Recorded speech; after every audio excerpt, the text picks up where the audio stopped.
2021 Kia K5 midsize sedan debuts as the Optima's sharp replacement. The 2021 Kia K5 midsize sedan is here, officially putting the Optima name to rest in the US market. Adopting a badge used in the global market for years, the K5 not only gets a new moniker, but a whole raft of new to Kia technologies, including an all-turbo powertrain lineup, available all-wheel drive, and an optional 8-speed dual-clutch transmission. Those features help the 2021 Kia K5 distinguish itself from the closely related Hyundai Sonata, giving it a more aggressive mien than its gracefully modern corporate cousin. Whether the alterations made for 2021 justify a name change is the subject of much debate, but it's hard to ignore the K5's newfound presence. Tigershark Styling-wise, the K5 shares little with the Optima it replaces. A wider iteration of the brand's signature Tiger nose grille dovetails deeper into the headlights, and a bold lower air intake in the bumper gives the front end a slightly glowering sneer that we like. The leading edge of the hood is contoured to fit the grille, a surprising detail in an era when many midsize sedans have an unattractive panel gap between the front fascia and the hood. New LED daytime running lights have a heartbeat pattern that will spread to other Kias in the future, and the forward cant of the headlights reminds us very strongly of the 1999 Mitsubishi Galant, no bad thing given that sedan's crisp styling. The pointed front end gives way to an upward sloping hood, with a strong shoulder line generating from the front wheel arch and continuing all the way to the tail lights. A rising character line along the rocker panels is rather crisp, and the Optima's unusual chrome strip along the roofline carries over to the 2021 K5, which boasts a much more aggressive fastback profile than ever. A profile largely free of extraneous body surfacing and the edgy front end give the midsize Kia a vaguely shark-like appearance, no bad thing for style-conscious consumers.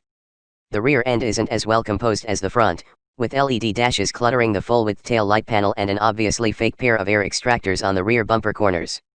However, the aforementioned chrome roofline trim wraps underneath and around the rear window glass, a feature that we think is daring and attractive. We do wonder, however, if the fastback styling will pinch the trunk opening too much. The sacrifices one must make for style. Wheel options will include 16-, 18-, and 19-inch alloys, the former likely earmarked for the base K5 LX and the latter two offered on the LXS, GT line, X, and GT. Steel wheels have been relegated to the scrap heap, which might help win over some base model shoppers. The 2020 Toyota Camry LE and Nissan Altima S get 16-inch steelies, for example. Power to spare. The 2021 Kia K5 features an all-turbocharged engine lineup that starts with a base 1.6-liter inline-4 with 180 horsepower, 134 kilowatts, and 195 pound-feet, 264 newton-meters, the Sonata's optional upgrade power plant. Mated to an 8-speed automatic gearbox, the 1.6T will be standard on all trims but the late availability GT, giving the majority of the K5 lineup nippy, but not overtly exciting, performance. Those who demand more sport from their midsize sedans would do well to wait for that aforementioned GT, which will come standard with a turbocharged 2.5-liter 4-cylinder engine. With 290 HP, 216 kilowatts, and 311 lb-ft, 422 nanometers, the GT should be substantially more exciting to drive than its siblings, more so given its Kia first 8-speed dual wet-clutch transmission.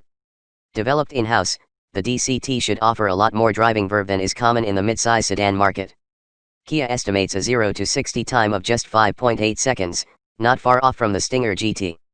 The 2021 K5 will also be the first front-drive, biased Kia sedan to get all-wheel drive. Available in late 2020, the system will be offered on the LXS and GT line, boasting electro-hydraulic operation and a driving mode specifically tailored for snow. Kia didn't mention if the powerful K5 GT would get 4-driven wheels, but we'd hope so given its sporting predilections.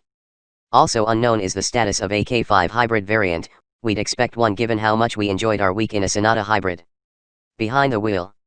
The new K5's interior looks as sporty as its exterior, thanks in part to the flat-bottomed steering wheel on the GT line and GT trims. Contributing to the energetic feel of the new cockpit is a large, conventional gear selector that Kia says was inspired by aircraft controls, and the infotainment screen dovetails neatly into the instrument binnacle for a driver-centric layout. The company also promises unusual styling features like available red leatherette, satin finish metallic trim, contrast stitching, and wood-like accents on the dashboard, depending on trim level. At least Kia is honest about that latter feature not being genuine. Interior features include a standard 8.0-inch touchscreen infotainment system, with a 10.3-inch unit optional. Wireless Apple CarPlay and Android Auto also come standard, although surprisingly, only wired smartphone mirroring is available with the larger infotainment package. The Kia DriveWise Safety Suite is standard on the K5, bundling forward collision warning, automatic emergency braking with pedestrian detection, lane keep assistance, and driver attention warning. Optional driver assistance features include blind spot monitoring with rear cross traffic alert, navigation-based adaptive cruise control, and lane centering assistance. Spacing out. Based on an all-new N3 platform that, as already mentioned, underpins the Sonata, the 2021 Kia K5 is longer, lower, and wider than its predecessor. Exterior dimensions have grown incrementally over the outgoing Optima. At 193.1 inches, 4,905 millimeters, overall length is up 2.3 inches, with width up 2 inches to 73.2, 1,859 millimeters. The roof has been chopped by 0.8 inch to 56.9, 1,445 millimeters, and the 112.2 inch, 2,850 millimeters, wheelbase is 1.8 inches longer. Those dimensions are very close to the 2020 Sonata, which has a relatively spacious interior. We wish there were more legroom for rear passengers. Hopefully the K5's slightly longer wheelbase helps out here. The new platform also yields dividends in handling, strength, and rigidity. A lower center of gravity and revised suspension geometry should improve road holding, likewise an increased average tensile strength for the steel used in the structure. Additional hot stamped parts help provide rigidity without adding weight, paying off in noise and ride comfort, handling, and safety.